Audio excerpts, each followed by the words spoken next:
What's going on YouTube? It's your boy Everyday Tech, and I'm back with another one. And I wanted to do a follow-up to a video I made about 6 months ago, back when this phone launched, and that is my long-term review of the Pixel 9 Pro. I've been using this as my main device for the majority of the last 6 months. I have jumped between some other devices, but I always find myself coming back to this, and we're gonna dive in and explain why. First off, let's look at the specs, all right? Now you have yourself a 6.3-inch Quad HD screen, 120 Hz LTPO display, 16 gigs of RAM, starts with 128 gigs of storage. I think it's UFS 3.0, and you have a triple camera setup. And this is standard fare for a lot of pro level devices, and it also sports a very custom Tensor G4 processor, which a lot of people have issues with if you care about benchmarks. But I'm here to jump in and tell you that's not a big deal, but we'll talk more about that later. So where do we start?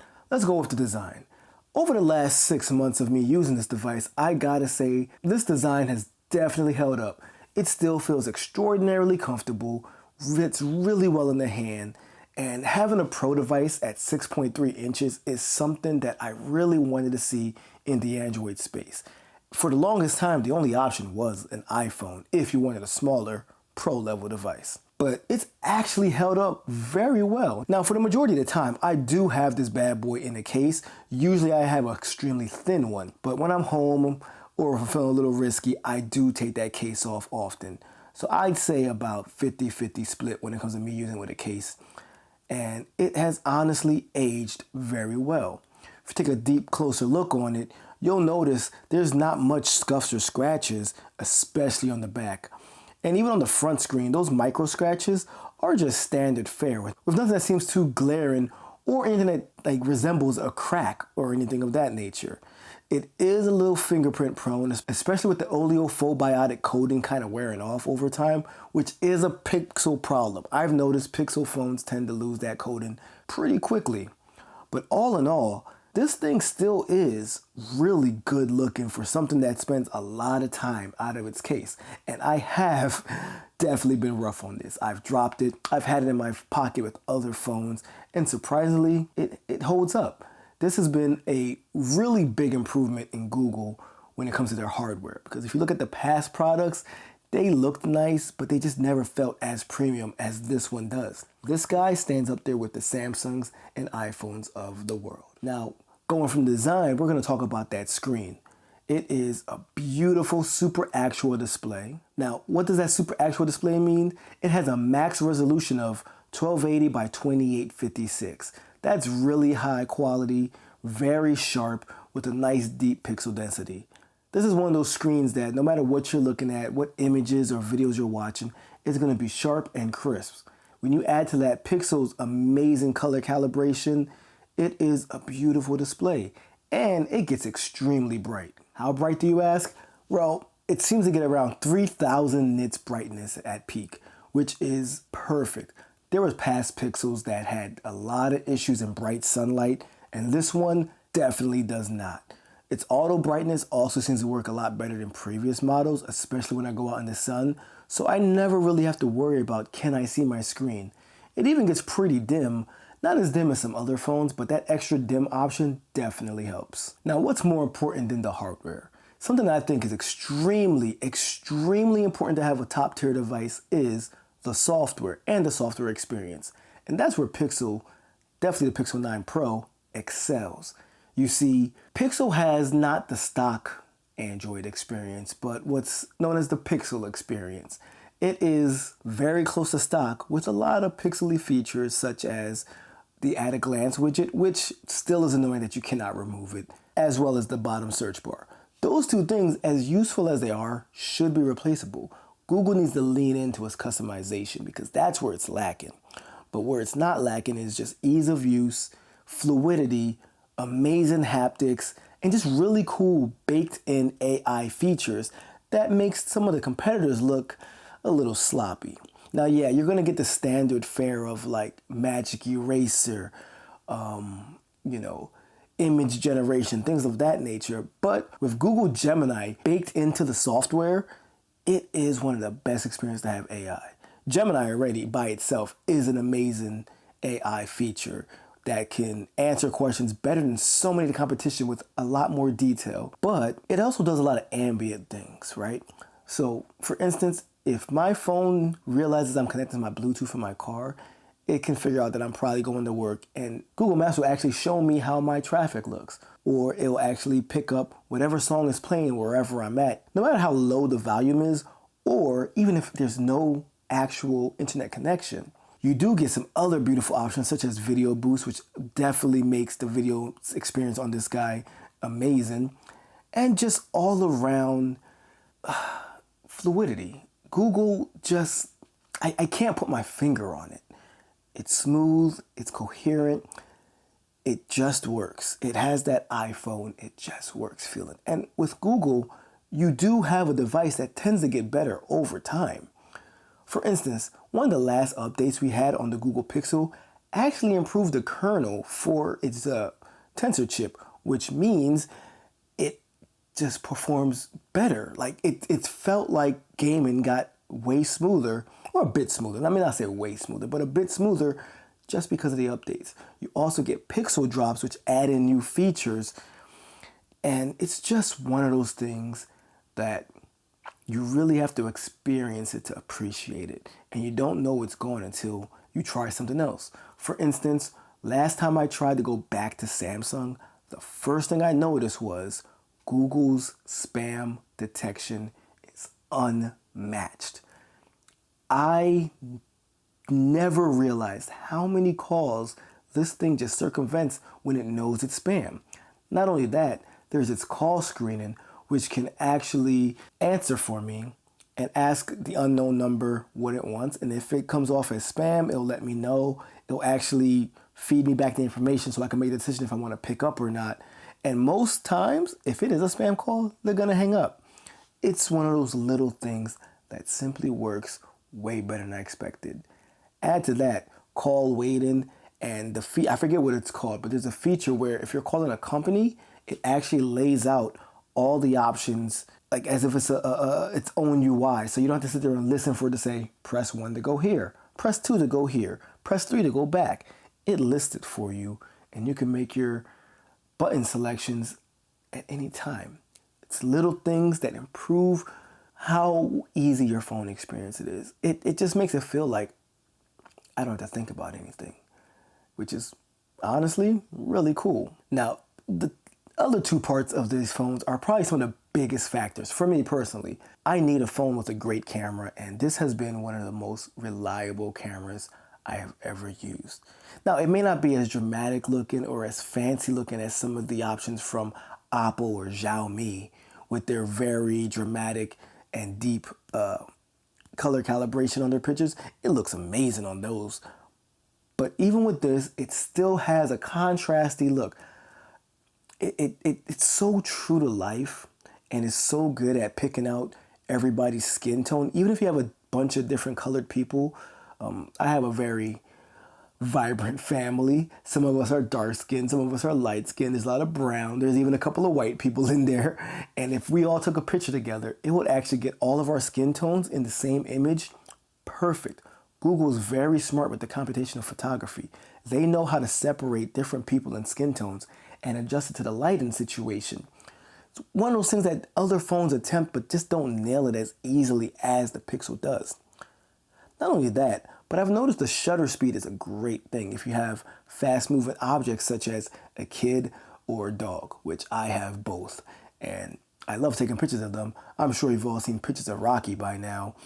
He does not sit still. He is a 3-year-old boxer. That boy does not sit still. And anytime I snap a picture of him, not only is the photos really good, but the videos are stellar.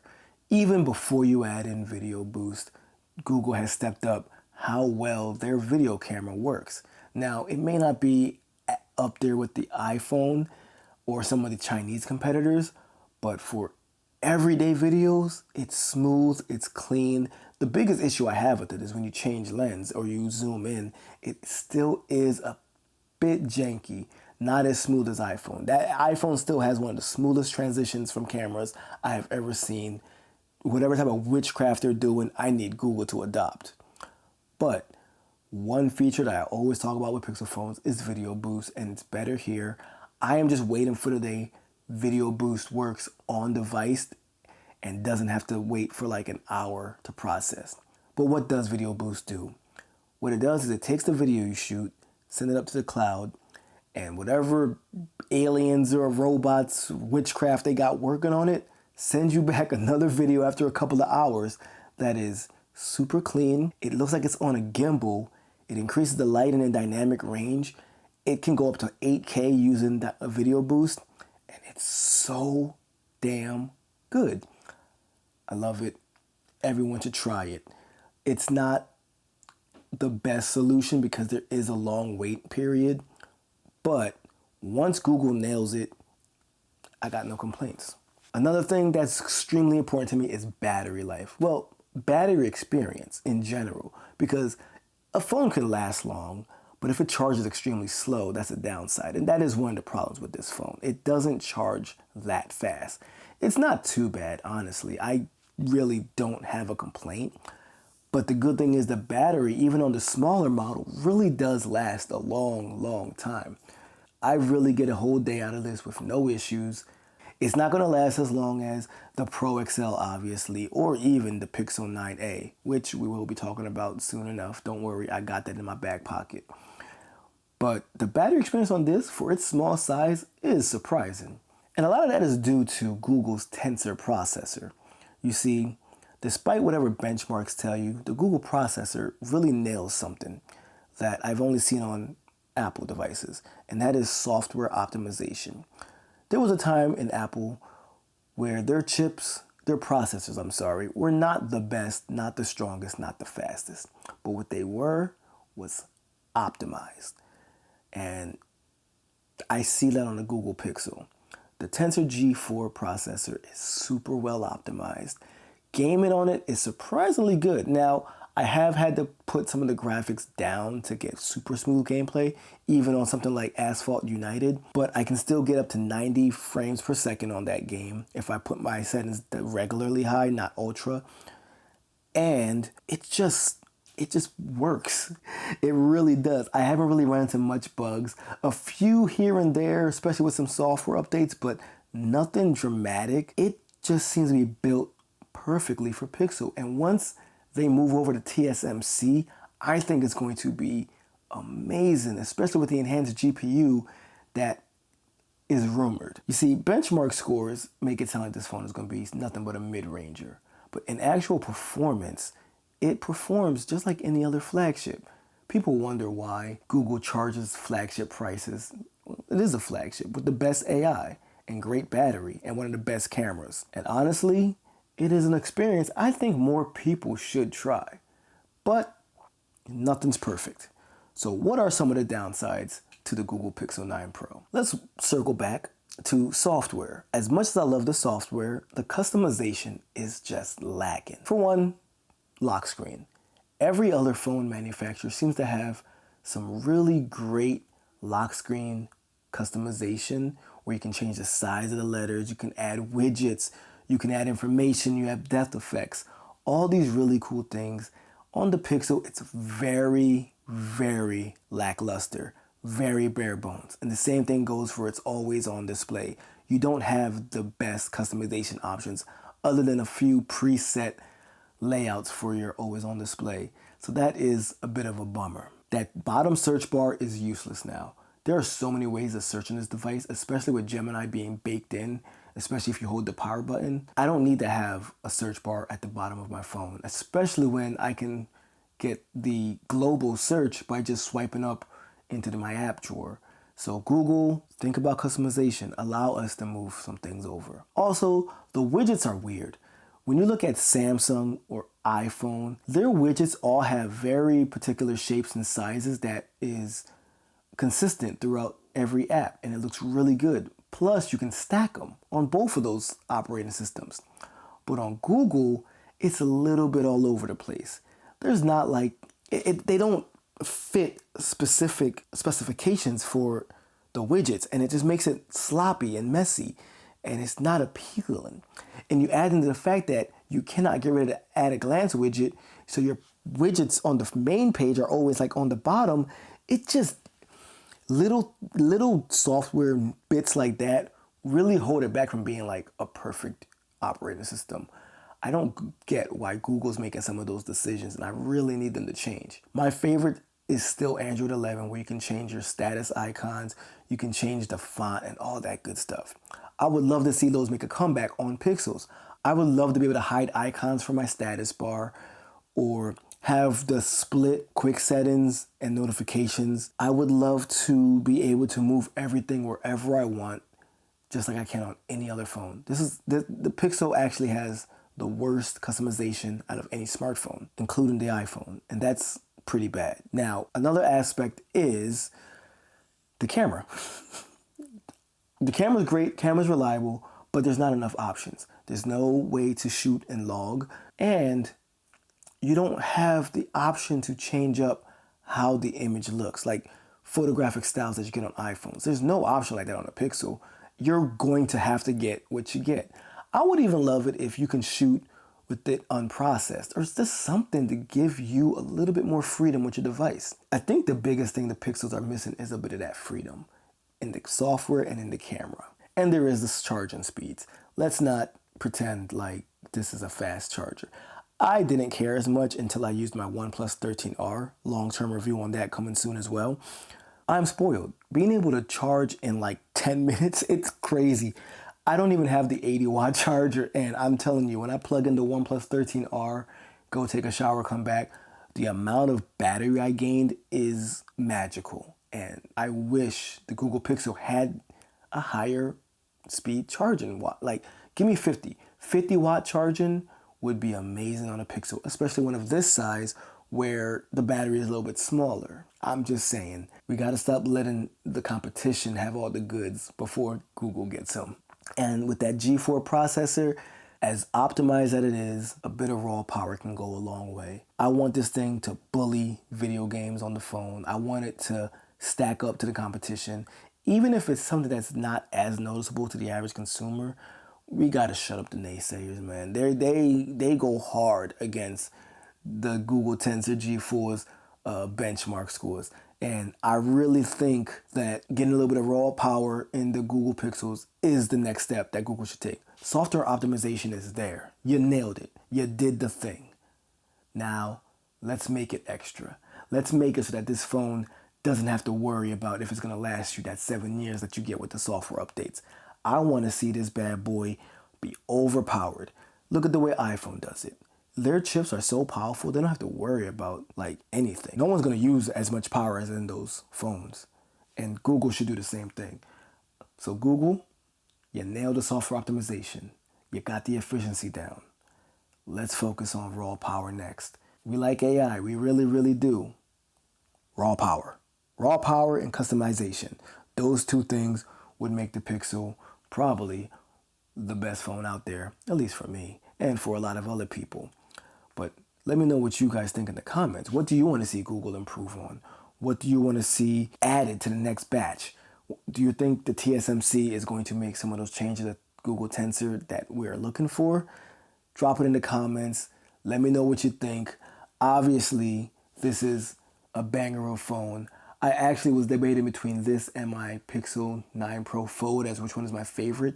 And I keep coming here because of the small, comfortable size with all the power, the amazing camera, and the all-around reliability. I think a lot more people should try Pixels. Let me know if you're one of them that uses Pixels or thinking about it. And once again, thanks for letting me talk about tech. I'll catch you on the next one. Peace.